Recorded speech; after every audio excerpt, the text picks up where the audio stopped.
аяқтағы варикоздың кеңеюі байқалып, ол науқасқа берген кеңеске ешқандай мән бермеді. Ем қабылдағаннан кейін ол науқаста геморрагиялық инсульт болды.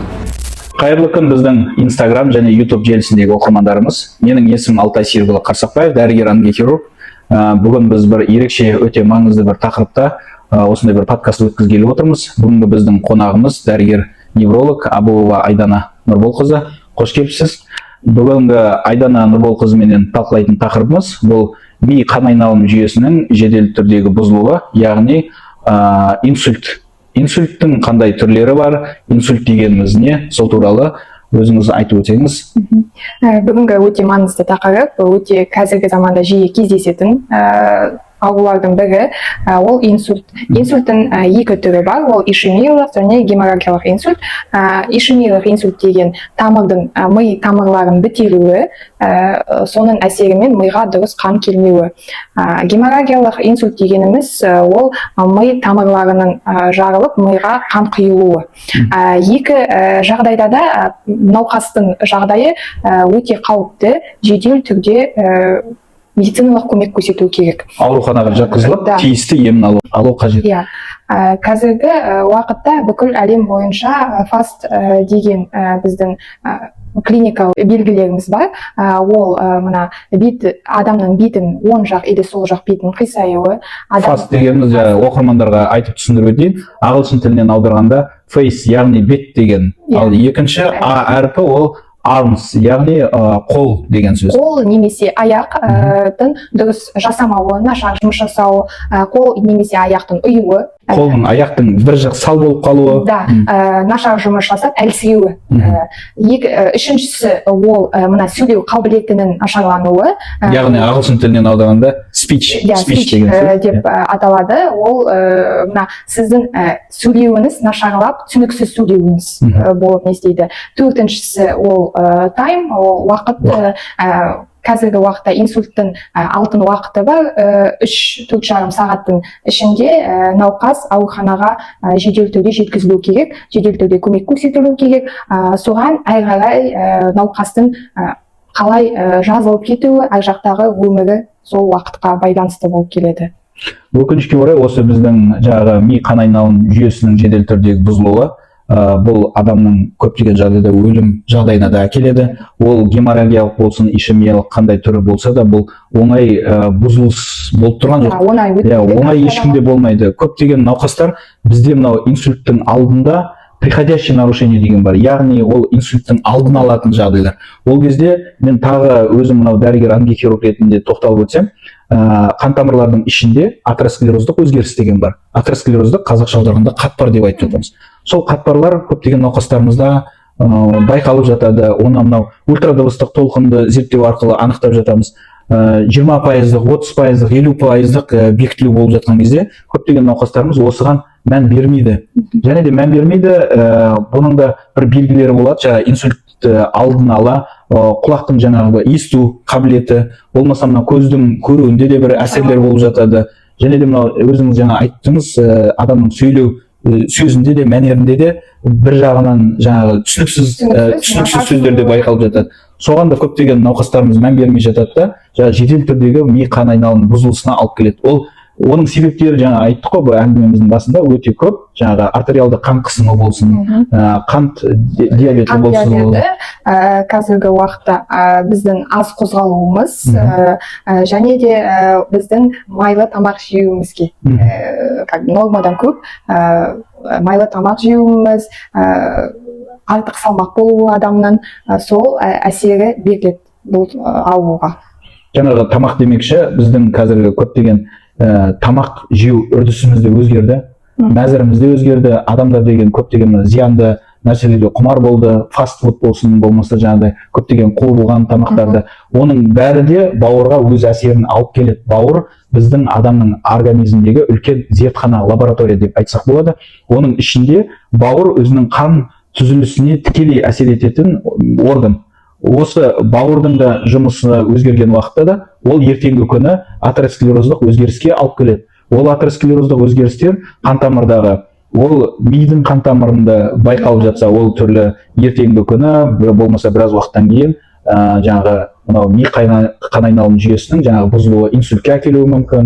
Жүрек коронарлық артериясында атеросклероздық өзгерістер болып жатса, ол ертеңгі күні инфаркттың болуы мүмкін.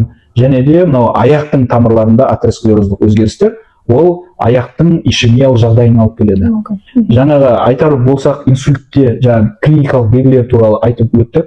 Ендігі адам алған жағдайда, инсульт болған жағдайда жаңағы фаст деп айтып жатырмыз ғой, клиникалық белгісін көрген кезде жедел түрде жедел жәрдемге хабарласу керек. Ол өте маңызды. Бізде қазір көбінесе адамдар жедел жәрдемге хабарласпайды уақытылы, соның кесірінен дәрігерлер уақытылы көмек көрсете алмайды.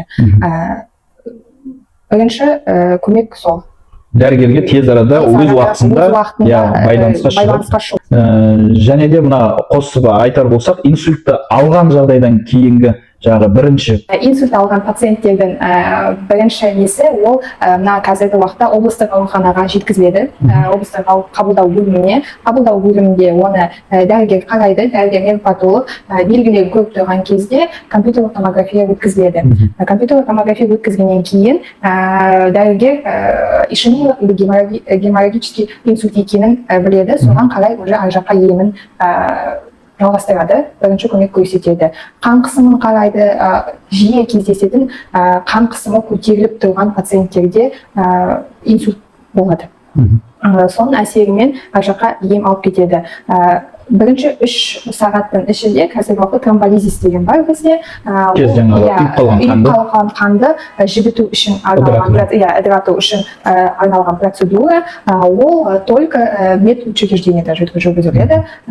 Қазіргі уақытта облыстық ауруханада. Және инсульттың қандай түрін алған науқаста жаңа жедел түрде ауруханаға жеткізгеннен кейін ол кісіні жансақтау бөліміне орналастыру керек. Себебі жансақтау бөлімінде жалпы адамның денсаулығына қатысты қан қысымы болсын, егер ол кісіде жаңағыдай қант диабеті болатын болса, басқа да бүйрек аурулар болатын болса, соның бәріне жүргізілетін мониторинг бар. Ол жерде реанимациялық бөлімде әрбір науқасқа бөлінген монитор бар. Сол монитор арқылы адамның денесіне қатысты ең маңызды органдардың жұмысын бақылайтын көрсеткіштерді анықтап отыру қажет. Ендігі біздің инсультті алғаннан кейін жаңағы геморрагиялық болсын, ишемиялық болсын, екі түрі қалай болғанда да емнен шыққаннан кейінгі науқастың ары қарайғы жағдай қалай болады? Емнен шыққаннан кейін науқасқа жергілікті дәрігер хабарласады. Оларға сигнальный лист деген келеді. Уже емханадан сигнальный лист келіп, хабарландыру келеді. Ол дәрігерлерге солай хабарласады. Бір ай ол кісілер участковый дәрігердің қарауында болады. Бір айдан кейін толықтай қайтадан мына неттер өткізеді. Компьютерлік томография, анализдер, соған қарай ар жаққа пациент реабилитацияға көшеді. Егер қолы аяғы бір жағы үйіп қалған жағдай болса, қайта қалпына келуі, сөйлеуі қайтып келуіне байланысты реабилитация алады. Біздің пациенттер инсульт алған 3 этап реабилитация өтеді. Бірінші этапта олар уже мына облыстық ауруханада жатқан кезде алып шығады. Екінші реабилитацияны олар 4 айдан кейін алады. Үшінші этап реабилитация ол жарты жылдан кейін или 1 жылдан кейін науқастың жағдайына қарап берілетін реабилитация. Бұл реабилитация қазіргі біздің Қазақстанның заңы бойынша ақылы түрінде өте алады және мына портал бойынша өткізіледі. Емханаларда болмаса сол ауруханаларда өткізіледі. Айдана Болғызы, егер осы жаңа біз айтып жатқан геморрагиялық және ишемиялық ми қан тамырларындағы қан айналым жүйесінің бұзылуы деп жатырмыз, осындай жағдайға тап болмас үшін біздің адамдарымыз алдын ала қандай да іс-шаралар жасау керек пе? Әрине іс-шара өткізу керек. Ол қан қысымын тексеру керек әрдайым. Темекі бас тарту керек. Кеміне күніне 30 минуттан көбірек қозғалыс керек адамға. Және де кем дегенде жылына 1 рет, қазіргі заманда айтқан чекап деп айтылады, пациент дәрігерге қаралып тұру керек болады. Сондай иә. Және де мынау холестеринді тексеріп тұру керек міндетті түрде. Оның ішіндегі жаңағы триглицерид деп жатамыз.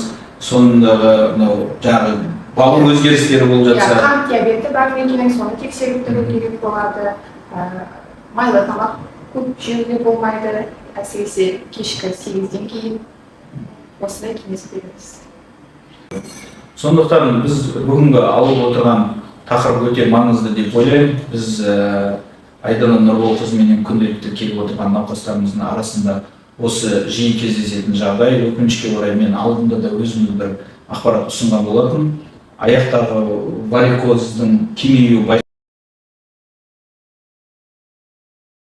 ем қабылдағаннан кейін ол науқаста геморрагиялық инсульт болды. Геморрагиялық инсультпенен ол кісі қазір өкінішке орай төсек таңылып жатыр.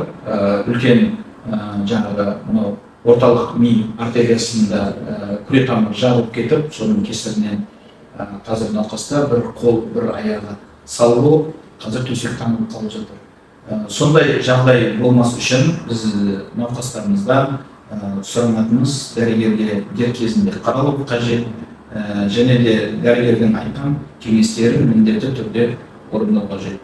Бүгінгі біздің қонағымыз Айдана Нұрболқызы, сізге көп рахмет. Келіп бүгін осындай ақпаратпен бөліскеніңізге. Бұл біздің соңғы және де бірінші жүргізіп отырған ақпараттық блогымыз емес, ол ары қарай тағы да жалғасын табады. Егер де осы тақырыпты тағы да жалғастырсын десеңіздер, онда комментарий бөліміне өтіп өз пікірлеріңізді қалдырсаңыздар болады. Рахмет. Рахмет сізге шақырғаныңыз үшін. Сау болыңыздар, жақсы.